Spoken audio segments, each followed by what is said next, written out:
An incomplete reaction of xenon tetrafluoride is given. We need to find out whether the reaction is a disproportionation reaction or not. And we have to provide the reasons as well.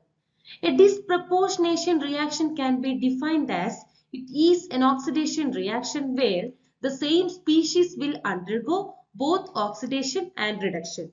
Now let's complete the given reaction. When xenon tetrafluoride react with water, they will produce xenon and xenon trioxide along with hydrogen fluoride and oxygen gas.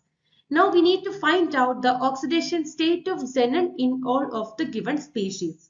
In XeF4, fluorine is in -1 oxidation state. So here the oxidation state of xenon will be +4, and in the product side we could see xenon is in elemental form. So the oxidation state is 0.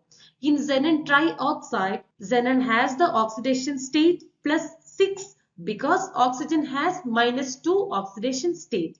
So here we can see that xenon is decreasing their oxidation number from +4 to 0. It means they are undergoing reduction reaction.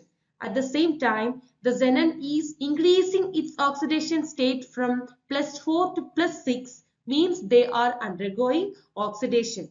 So because of both oxidation and reduction which takes place on xenon atom, we can say this reaction is an example for disproportionation reaction. So for predicting the disproportionality, you will get 1 mark, and providing the reasons, you will get another 1 mark. So the total mark will be